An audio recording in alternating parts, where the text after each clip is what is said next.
Andrew Sullivan, why did you call your book Virtually Normal? It's a good question. The short answer is that I sort of decided to get all the irony out of the book and put it all in the title.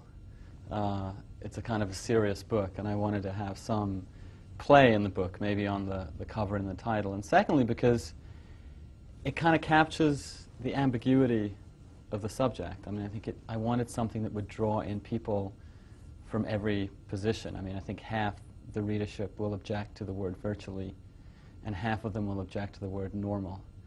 I hope all of them will realize that the book is about ambiguity. It's about why the subject can't be simply shoved into one corner or into another, or condemned or celebrated. It has to be sort of engaged, and I wanted to draw people in.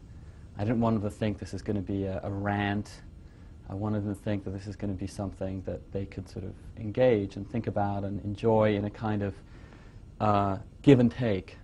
The title sort of goes in two different directions at once, and I wanted to sort of intrigue people in that way. The second part of this will explain what you're talking about, an argument about homosexuality. Yeah. Were those words chosen carefully? An argument Yes. about homosexuality? Everything, I mean, I have to say I've been more careful about this book and what I've written in it than almost anything I've ever done, because it means a lot to me. I mean, it's not just a book to me. It's not a book I wanted to write. It's a book I sort of had to write. And so how it was presented mattered, even down to the design of it. I wanted this to be a book that looked serious, that did not have a lot of gay books are sort of got naked men on the cover, or they're aggressive, or they're exploitative, or they're sort of almost ashamed of themselves.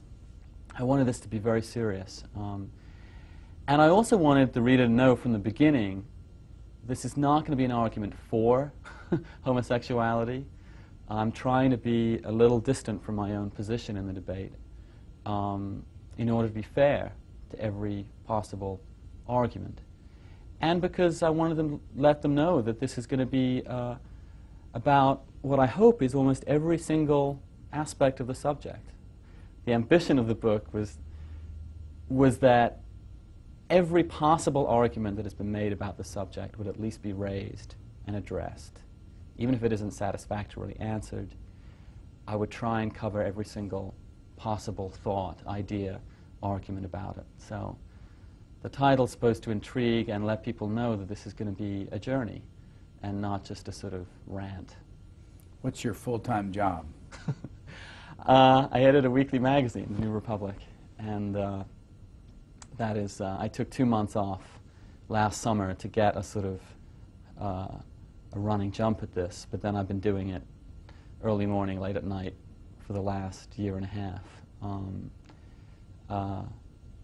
that is a full-time job, and I'm actually going to have to take a couple of weeks, three weeks or so off to take the book around the country. What did the owner of the New Republic, Marty Parrott, say when you said you want to do this book? I think he understood that part of what the New Republic is about, at least I understand it to be about, is about ideas and arguments. And many editors in the New Republic back through the century, whether it be Walter Lippmann or Herbert Crowley, have also gone out there and written books, engaged a public debate. And I'm a writer as well as an editor, and for 4.5 years I have essentially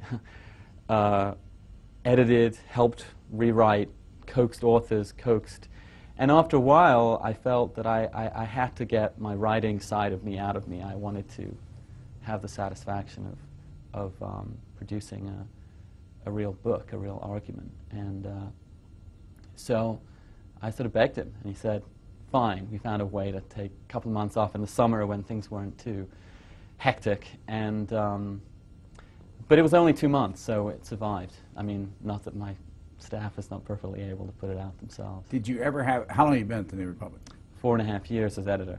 Did you ever sit down with Marty Parrott in the beginning and to talk about the fact that you were gay and what impact that might have on his publication? Yeah, actually. What do you say? I said to him, well, actually, he said to me, as I remember the conversation, You know, there are all sorts of weirdnesses about you being editor, becoming editor. You weren't born in America, which is in some ways I was 27, and of course you're gay. He knew that already. And he said, and I agreed with him, he said, but there's no need to make a big fuss about that, you know. And I said, sure, I don't want to make a fuss about it. And I said, but I have a feeling that they're going to make a fuss about it. We didn't put it in the press release. Who's there? The media, the outside world. It was not a qualification to edit a national magazine. It has nothing to do with it. Your qualifications are as an editor, as a writer, as a thinker, as someone who can manage a staff and all the rest of it. We didn't, when we announced the thing, you know, what we said was, he's done this, this, and this, and this is why he's going to be editor. And the first thing the media said was, this guy's gay. Or openly gay. I remember the first conversation I had with Time magazine, in which when they came to interview, I think as an editor of a magazine you have a duty to talk to the press. And we talked for half an hour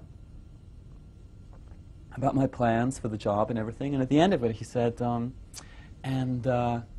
you're gay, right? And I said, yeah, have been. Everybody knows it, no big secret. And that was about the end of the conversation. And the lead paragraph of the Time magazine story was described me as outspokenly gay. So it shows you there's this kind of weird disjunction between what I think is sanity about this subject and the way the world still deals with it, which is very emotionally, viscerally, sometimes unreasonably, often unreasonably, passionately. And for the last 4 years, I guess, doing this, I've sort of had to sort of keep my eyes on the ground, as it were, and not be distracted by the distortions of either side, whether I was attacked from the left for being a sellout or from the right for being an aggressive pusher of the homosexual agenda. I've tried to balance those pushes and pulls to do what I think in the long run is right. You make your best call about it. I didn't want to ignore the subject in the magazine.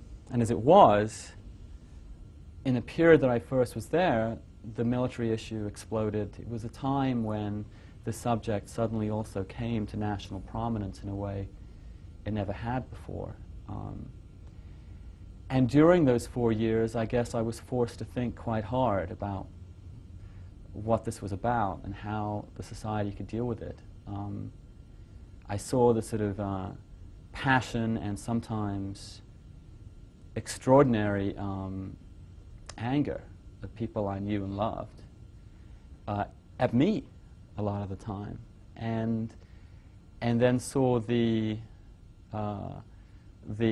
equally volatile hostility from other quarters. I was turning this into a gay rag, you know, just by running a number of pieces. I think partly this book comes out of the process of daily, hourly, sometimes minute by minute, grappling with those issues. And after I guess 3.5 years, I sat down and I thought, well, it's time to really figure this out for myself. You say in the book that there are between 2 and 5% of the population that are gay. Yeah. Where do you get 2 and 5? I mean, I get it out of the air. I don't think anybody knows. First thing I thought about is that a lot of gay people over the years have said it's 10. I know, and what I say in the book, actually, before I say 2 and 5, I say it really shouldn't matter too much. This is not a numbers game. And there's something kind of pathetic, I think, about people saying, well, we're really 10%, we're 20%, and that's supposed to be an argument. It's not. My own experience, my judgment, I mean, a number of people I've met, when you've been gay for a while as an adult, you meet a lot of people, you see a lot of people, you you get a sense of how many people there are.